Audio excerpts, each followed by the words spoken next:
Dengan mudah dan mudah melantulkan suara-suara indah dari Munata Qur'aniyah 91,8 FM Radio Indah Siar, siaran dakwah indah Ahlus Sunnah wal Jamaah. Assalamualaikum warahmatullahi wabarakatuh. Innal hamdalillah nahmaduhu wa nasta'inuhu wa nastaghfiruh wa na'udzu billahi min shururi anfusina wa min sayyiati a'malina. Man yahdihillahu fala mudilla lahu wa man yudlil fala hadiya lahu. Wa ashhadu an la ilaha illallah wahdahu لا شريك له وأشهد أن محمدًا عبده ورسوله صلى الله عليه وعلى آله وأصحابه والتابعين وتابع التابعين ومن تبعهم بإحسان إلى يوم الدين. يا أيها الذين آمنوا اتقوا الله حق تقاته ولا تموتن إلا وأنتم مسلمون. يا أيها الناس اتقوا ربكم الذي خلقكم من نفس واحدة وخلق منها زوجها وبث منهما رجالا كثيرا ونساء واتقوا الله الذي تساءلون به والأرحام إن الله كان عليكم رقيبا. يا أيها الذين آمنوا اتقوا الله وقولوا قولا سديدا يصلح لكم أعمالكم ويغفر لكم ذنوبكم ومن يطع الله ورسوله فقد فاز فوزا عظيما. أما بعد فإن خير الحديث كتاب الله وخير الهدي هدي محمد صلى الله عليه وعلى آله وسلم وشر الأمور محدثاتها فإن كل محدثة بدعة وكل بدعة ضلالة وكل ضلالة في النار. إخواني في الدين أعزكم الله كمسلمين rahimani wa rahimakumullah. Kita masuk pada pertemuan yang kedua, pembahasan kajian ringkas dari ringkasan kitab Sirah Ibnu Hisham.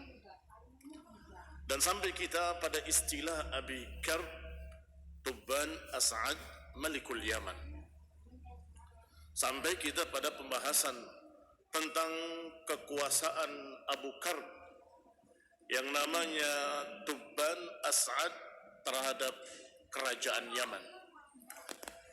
Ikhwani fiddin a'azakumullah, masih ingat pembahasan yang lalu bahwa Raja Rabi'ah, Raja Yaman yang bermimpi, dia percaya dengan tafsir mimpinya dari Syib dan Satih bahwa kerajaannya beberapa saat lagi akan dibantai, akan dikalahkan. Maka dia mengumpulkan keluarganya, membawa barang-barangnya dan semua persiapan dan perbekalannya. Kemudian dia pergi ke Irak untuk hidup sebagai orang biasa. Dan diserahkan kerajaannya pada salah satu dari raja-raja Persia. Maka diserahkan di bawah kekuasaan Persia ketika itu yang dinamakan atau seseorang yang bernama Sabur ibn Khurzad fa'askanuhumul hayrah. Ikhwan ibn a'azakumullah, setelah Rabi'ah binasa, disebutkan dengan bahasa binasa oleh Ibnu Hisham, falamma halaka, setelah meninggalnya Rabi'ah ibn Nasr, kerajaan Yaman kembali kepada orang-orang dari kerajaan atau dari keluarga kerajaan yang lama, yaitu Hassan bin Tubban As'ad yang julukannya Abu Karb. Wa kana abuhu, dia ini Hassan ini bapaknya bernama Tubban As'ad. Ketika dalam perjalanannya dari timur menuju Yaman melewati Madinah, Sampai di Madinah kelihatannya penduduknya tidak menyukai dia. Wa khallafa baina adhurihim ibnan lahu faqutila ghailatan. Dan dia meninggalkan satu anak laki-lakinya di Madinah, ternyata dibunuh. Ghailatan, dibunuh dalam keadaan tidak tahu siapa yang membunuhnya. Faqadimaha marratan ukhra, maka dari Yaman dia kembali ke Madinah dengan membawa pasukannya dengan tujuan yang jelas, yaitu membantai, memerangi penduduk Madinah. Ikhwan fillah a'azakumullah, ada kaitannya dengan pembahasan sirah. Nanti kita akan lihat mengapa Ibnu Hisham membawa kisah ini di dalam sirah Rasulullah sallallahu alaihi wa ala alihi wasallam. Dia datang dengan pasukannya dengan tujuan ingin menghabisi penduduk Madinah. Fajama'alahu hadal hayy minal ansar. Maka penduduk negeri Madinah yang dijuluki Ansar, wa raisuhum Amr ibn Tallah, yang dipimpin oleh seseorang yang bernama Amr ibn Tallah, memimpin pasukan dan memerangi pasukan Yaman ini. Tetapi uniknya, taz'umul ansaru annahum kanu yuqatiluna bin nahar wa yuqruna bil lail. Uniknya, penduduk Madinah ini memerangi mereka di siang hari, kemudian di malam hari menjamunya sebagai tamu. Demikian dikenal karimnya mereka.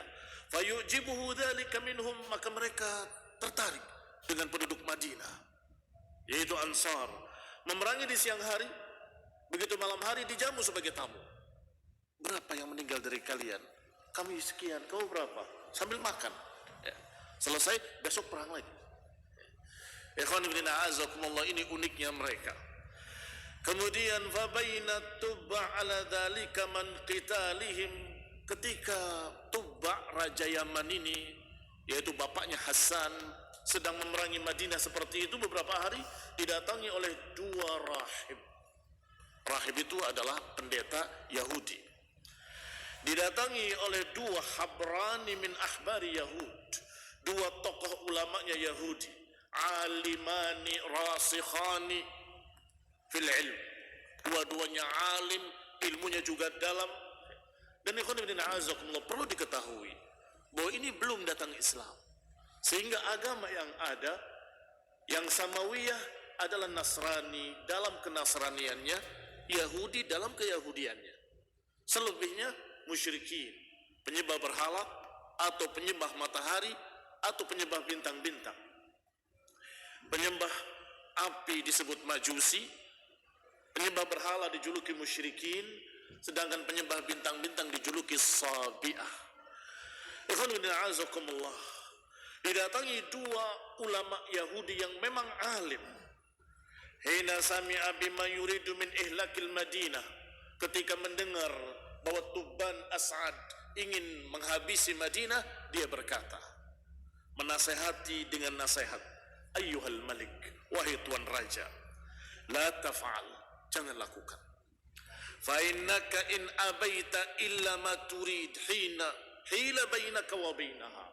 Karena kalau engkau memaksa terus memerangi mereka, niscaya kalian akan terhalang dari mereka dengan penghalang yang sangat kuat.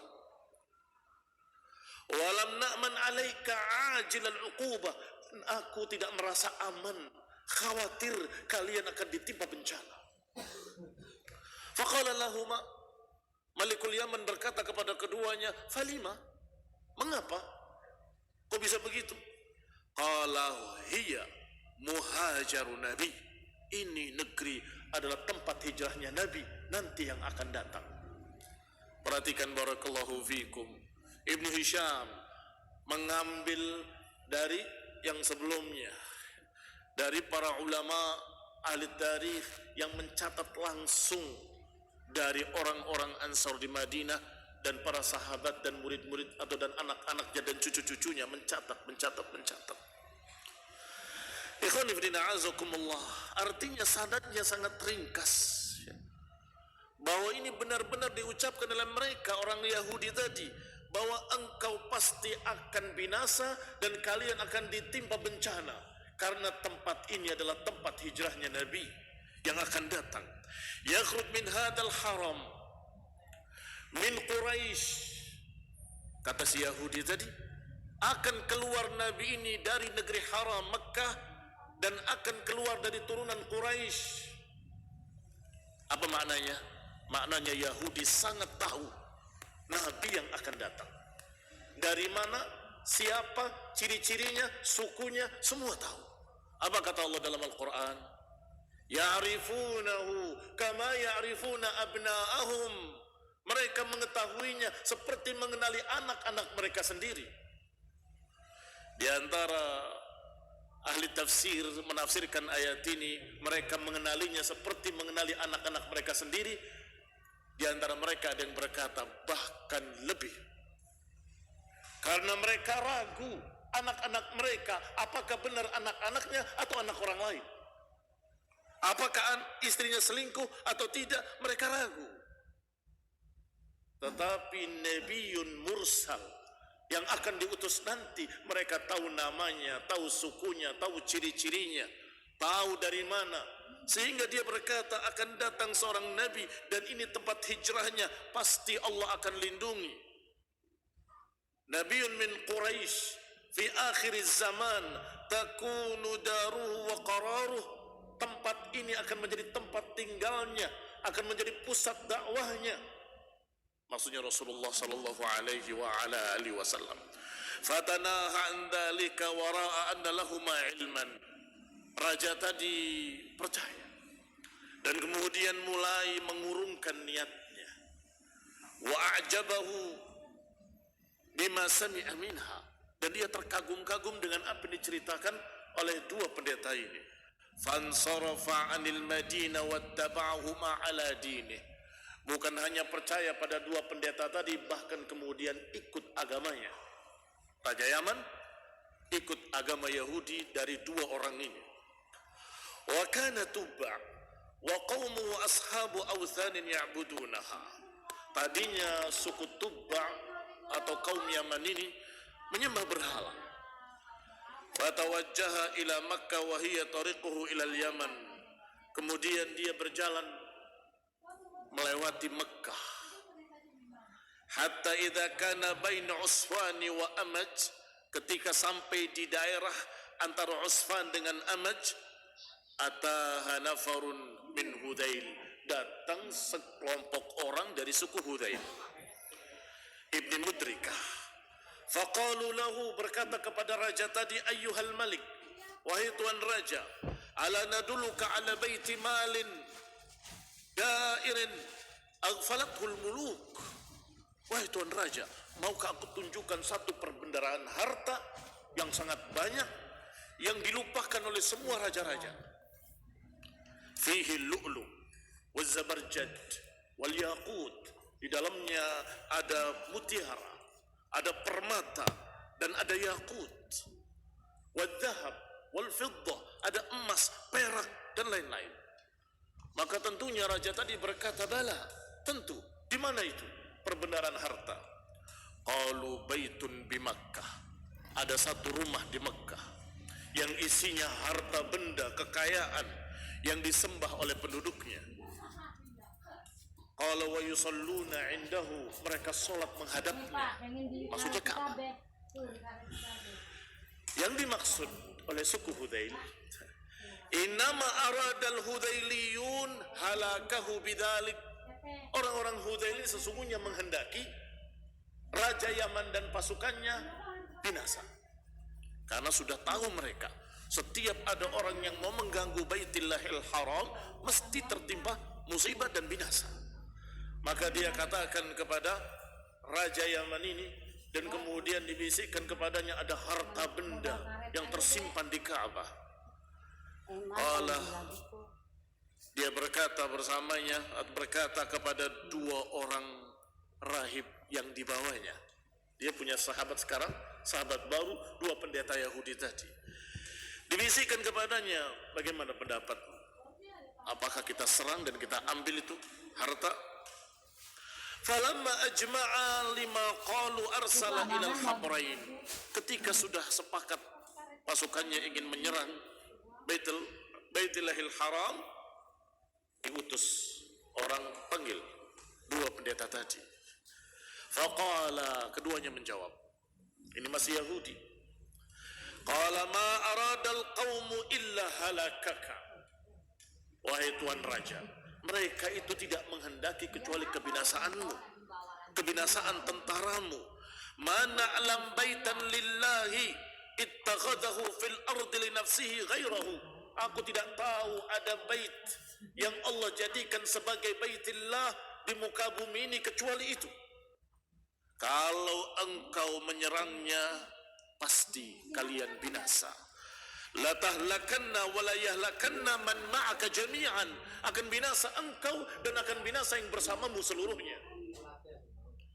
Qala famadza ta'murani? Kalau begitu, apa perintah kamu berdua? An asna, apa yang harus aku perbuat? Qala, duanya berkata, qaddimta alaih. Qala tasna indahu ma yasna ahlu. Kamu lakukan seperti apa yang dilakukan oleh penduduknya. Tatufu bihi, engkau tawaf mengelilinginya. Wa tu'azzimuhu, engkau muliakan dia. Wa tukarrimuhu, engkau hormati. Wa tahlik ra'saka indah, engkau potong rambutmu di sana. Wa tadhilla lahu, dan engkau merendah padanya. Hatta takhruj indah, sampai engkau keluar dari sisinya. Qala fama yamna'ukuma antuma min dhalik. Raja tadi balik bertanya, kalau begitu, kamu berdua mengapa tidak melakukan? Karena si Yahudi ini tidak ikut bersama musyrikin. Keduanya berkata, ama wallahi innahu lai baitu abina Ibrahim. Sungguh demi Allah, kami tahu bahwa itu adalah baitnya Ibrahim, dibangun oleh Ibrahim dan Ismail. Wa innahu lakama akhbarnak, dan sesungguhnya benar-benar seperti yang aku kabarkan, itu tempat suci, tempat yang mulia. Walakin ahluhu halu bainana wa bainahu bil awthan, tetapi penduduknya menghalangi kami dengan Ka'bah, dengan berhala-berhala di sekelilingnya. Berarti mereka ini dua habar ini masih bertauhid, masih memiliki tauhid, menyatakan bahwa kami tidak melakukannya karena di sekeliling Ka'bah itu ada berhala-berhala. 360 berhala. Setiap ada sepatu yang bagus disembah, taruh di situ. Ada orang yang katanya dikutuk jadi batu, taruh di situ juga. Ila akhirnya. Allati nasabuha haulahu. Dan juga aku terhalang. Kami, bangsa Yahudi terhalang untuk mensucikannya. Karena di sana dikotori oleh darah-darah. Allati tuhrakuna indahu, yang ditumpahkan di sana. Karena kebiasaan Arab jahiliyah, musyrikin, menyembelihnya itu dengan memancarkan darahnya di sekitar Ka'bah, di berhala-berhala tadi. Wahum najasun ahlu syirik, maka mereka itu najis, mereka adalah golongan musyrikin, kata dua pendeta Yahudi tadi. Ikhwani fillah a'azakumullah. Akhirnya Raja Yaman, bapaknya Hasan yang bernama Tubban As'ad, melihat nasihat keduanya, dia tertarik dan dia terima. Wa sadaqa hadithahuma, dan sepertinya jujur ucapannya. Wa qarraban nafar min Hudayl faqata'a aydihim wa arjulihim. Maka raja tadi mencari orang-orang Hudayl tadi yang menyuruh untuk menyerang Ka'bah, ditangkap dan dipotong tangannya dan kakinya.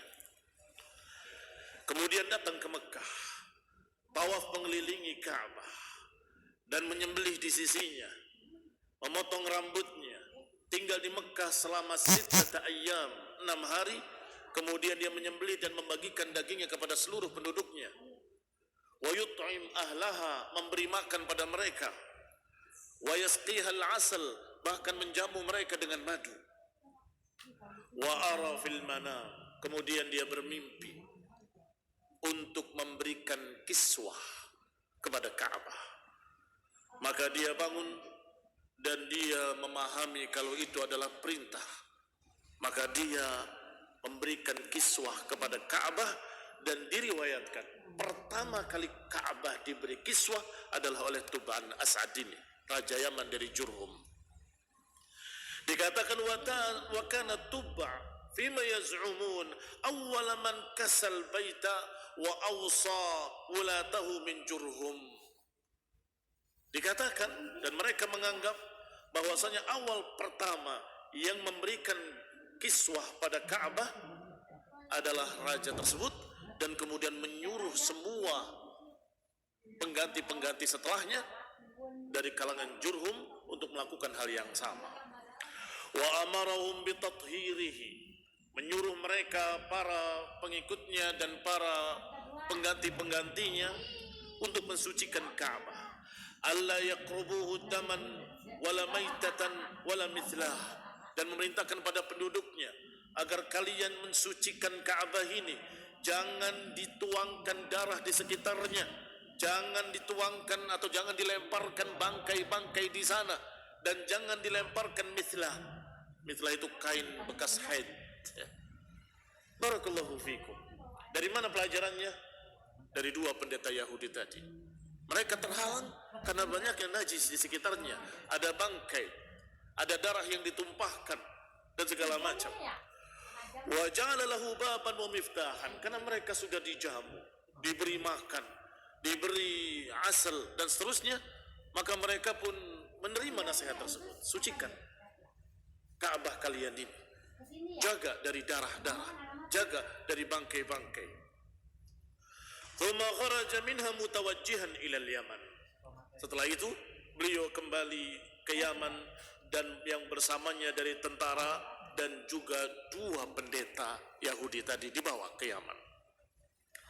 Hatta idza dakhala al-Yaman da'a qaumahu ila ad-dukhul fil Yahudiyah.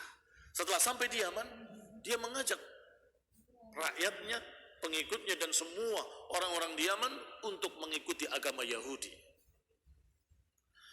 Ikhwani fillah azakumullah, ternyata mereka bukan menerima ketika diajak untuk masuk Yahudiyah. Mereka malah menantang, apakah agama kamu yang benar atau agama kami yang benar. Ikhwani fillah azakumullah, diriwayatkan oleh Ibn Hisham rahimahullahu ta'ala, wa kanat narun tahkumu bainahum, mereka memiliki api yang menghakimi mereka. Fa'abaw alaihi hatta yuhakimuhu fin nar, mereka menolak sampai menghakimi dua pendeta tadi di api tersebut. Katanya api tersebut akan membakar yang zalim dan tidak akan membakar yang mazlum, katanya.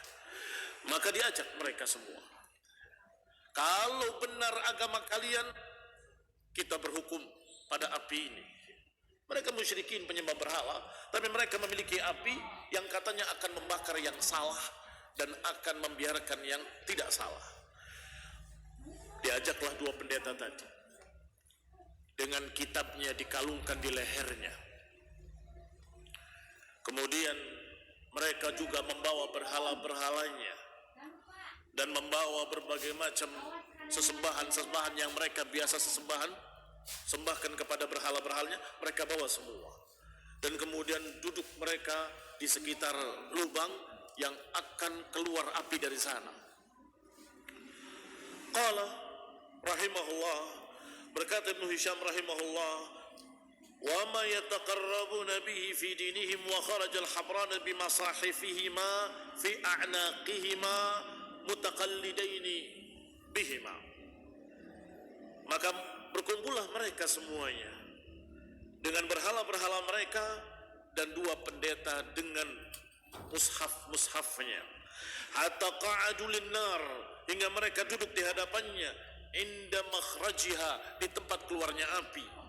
Allati takhruju minhu fa kharajatin nar, tiba-tiba keluar api dari lubang tersebut. Ilaihim, pada mereka semuanya. Falamma aqbalat nahwahum hadu anha wa habuha, ketika sudah mendekat api tersebut, maka orang-orang tadi yang membawa berhala tadi ketakutan, berhamburan mundur. Penonton, dalam artian mereka orang-orang yang melihat di sekitarnya, mencercanya. Kenapa kalian takut kalau kalian di atas kebenaran? maju kalian, duduk kalian di tempat kalian, sabarlah. Maka mereka kembali duduk dan dinasehati untuk sabar. Maka datanglah api, membakar berhala mereka, membakar semua yang mereka bawa, dan membakar orang-orangnya hingga mereka binasa. Yang tersisa hanya 2 pendeta tadi berkeringat di wajahnya dan berkeringat di jidatnya. Ta'arraqa jibauhum walam tadurrahuma, tidak membuat madarat apapun atas keduanya. Fasfaqat inda dzalika himyar, maka seluruh penduduk Himyar percaya dengan 2 pendeta tadi dan mereka beragama dengan agama tersebut, agama Yahudi yang saat itu masih beribadah pada Allah Subhanahu wa taala, masih bertauhid kepada Allah Subhanahu wa taala. Famin hunalika wa an dzalika kana al-yahudiyya fil Yaman. Mulai saat itulah dan karena kejadian itulah adanya Yahudiyah di Yaman. Sampai hari ini masih tersisa orang-orang Yahudi di Yaman. Falamma malaka ibnuhu Hassan, kembali kita membahas anaknya yaitu yang bernama Hassan ibn Tubban As-Sa'ad. Sara bi ahli Yaman yuridu an yata' bihim ardal Arab. Sebagaimana biasanya penguasa-penguasa ingin ekspansi memperluas daerah kekuasaannya, dan dia sangat bercita-cita ingin memperluasnya sampai ke daerah Arab, karena dianggap betapa susah, betapa sulitnya, dan betapa hebatnya kalau ada raja yang berhasil menguasai Arab. Maka dia berjalan dengan pasukannya dengan tujuan untuk menundukkan orang-orang Arab. Wa ardal aajim, dan juga setelah itu orang-orang Ajam yang selain Arab. Hatta idza kanu bi ardil Bahrain, ketika mereka sudah sampai di negeri Bahrain, para tentaranya sudah bosan dan tidak ingin untuk melanjutkan perjalanan. Karihat Himyar wa qabailil Yaman al-masir ma'ahu, tidak suka dengan ambisinya Hassan bin Tubban As-Sa'ad, terlalu berambisi. Maka dia berbisik-bisik sesama mereka sampai mereka memiliki ide. Begini saja, kita bujuk saudaranya yang bernama Amr, ada di pasukan tersebut. Kita bujuk dia bahwa dia akan menjadi penggantinya Hassan kalau dia mau membunuh saudaranya Hassan. Kita akan baiat dia sebagai raja kita. Maka disampaikanlah, fakallamu akhan lahu yuqalu lahu Amr. Disampaikanlah ucapan tadi kepada Amr, saudaranya, wa kana ma'ahu fil jaish, dan bersamanya di dalam pasukan tersebut. Maka dikatakan kepadanya, uqtul akhak, bunuhlah saudaramu Hassan. Wa numallikuka alaina, dan engkau akan menjadi raja yang memimpin kami, tetapi dengan syarat tarji', pulang, jangan melanjutkan perjalanan. Fa'ajabahum, disambut oleh Amr. Fajtama'u ala dhalika illa daru ainin, maka mereka pun sepakat kecuali satu orang pasukan yang bernama Diru'ain. Diru'ain ini Al-Himyari, orang Himyar ini merasa bahwa ini pengkhianatan. Tetapi ketika mengajak mereka untuk jangan, kalah suara, tidak ada yang mengikuti dia. Maka Diru'ain menulis 2 bait syair. Di antara sumber-sumber sejarah adalah bait-bait syair. Mengapa? Karena mereka orang-orang Arab adalah penghafal syair, sehingga syair-syair tadi bisa menceritakan apa yang terjadi ketika itu.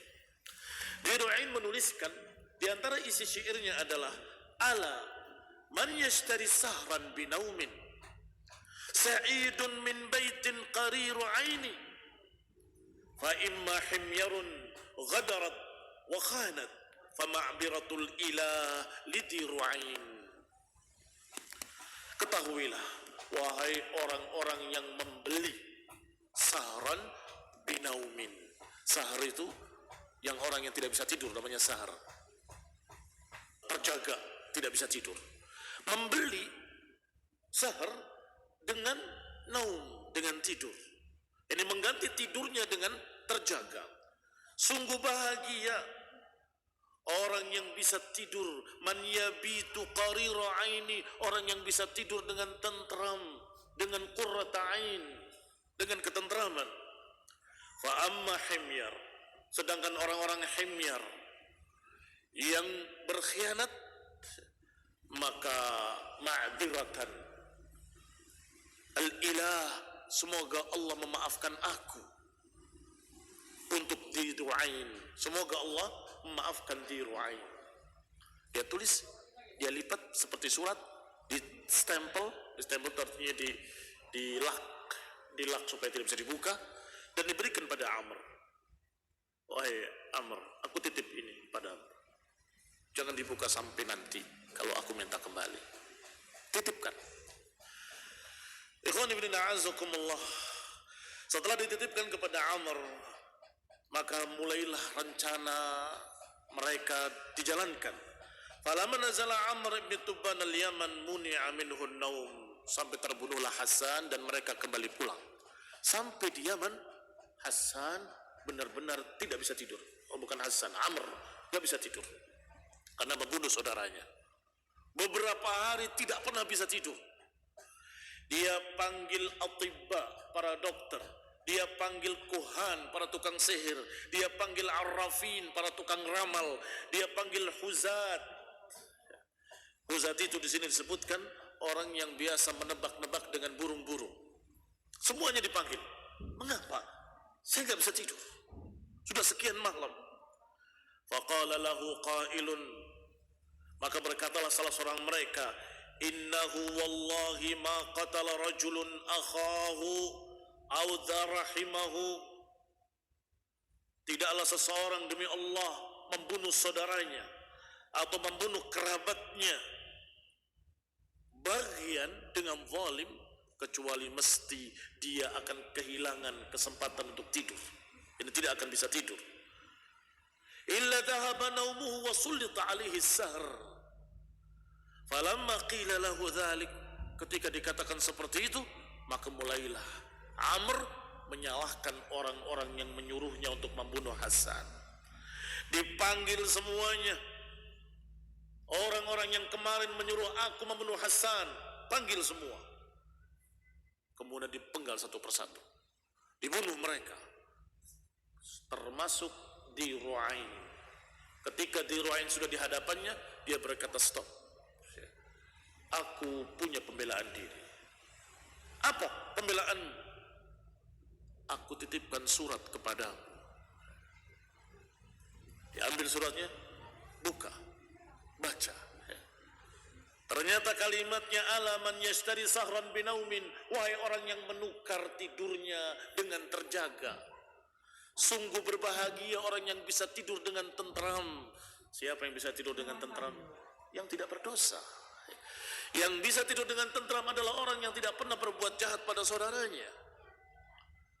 Fa imma himyar ghadarat, kalau pengikut himyar atau penduduk himyar, pasukan himyar berkhianat, maka semoga Allah memaafkan Diru'ain. Aku tidak ikut-ikutan.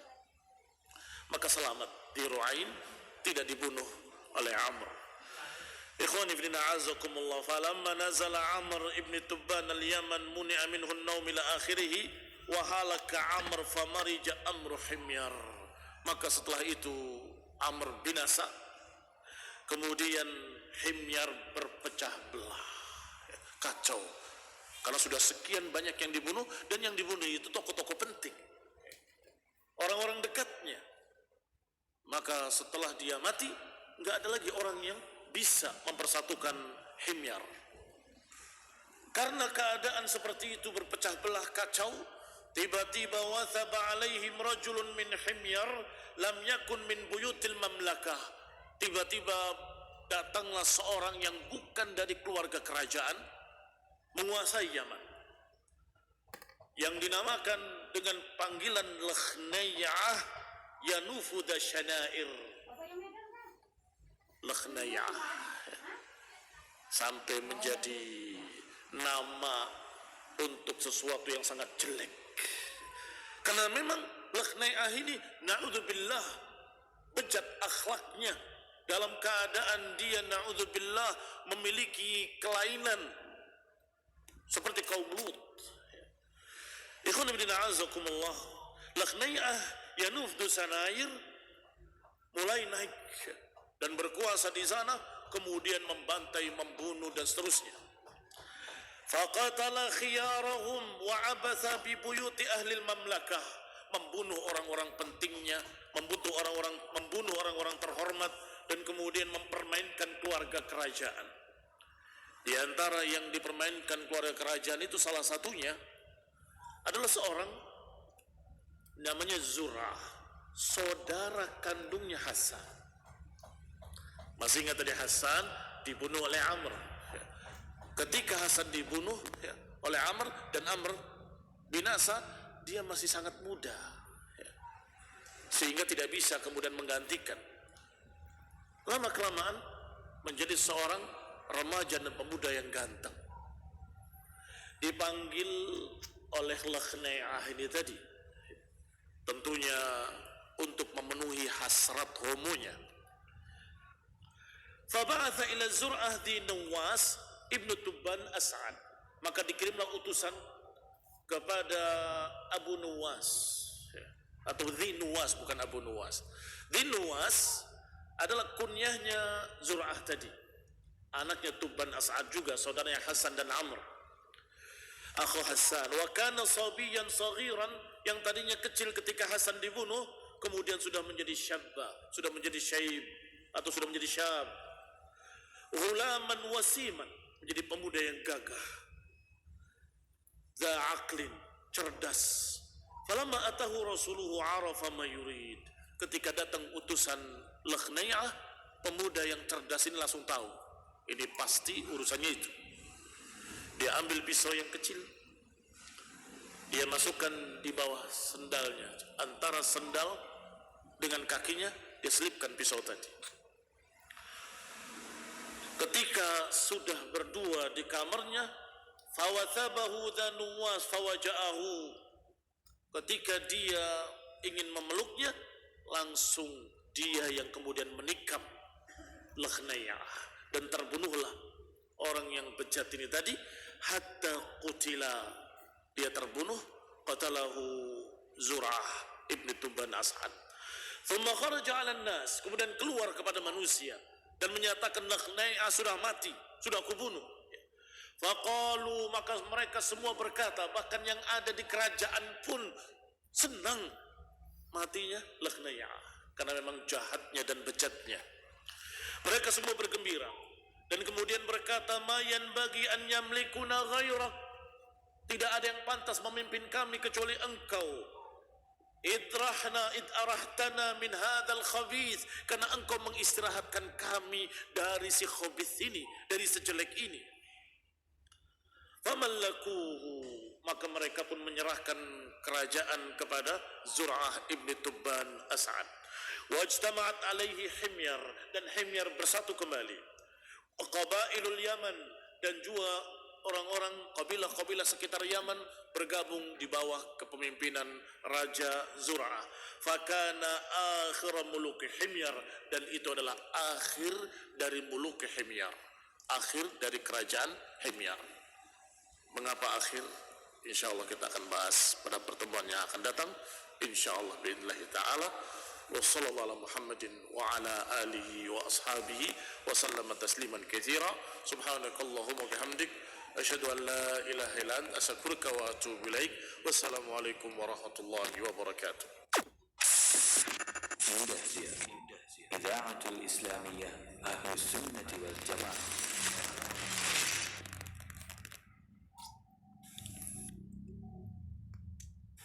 Demikianlah para pendengar dimanapun Anda berada untuk kajian di kesempatan Ba'da Maghrib ini bersama Ustadzuna Al-Fadil Muhammad Ibni Umar As-Sayyid Hafizahullah Ta'ala, terkait siaran ulang pembahasan kitab Sirah Ibnu Hisham yang biasanya kita siarkan secara langsung dari Masjid Asy-Syafi'i Bayasud.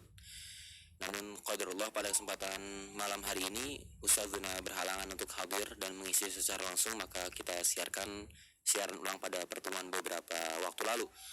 Dan waktu di studio kini menunjukkan pukul 18:54.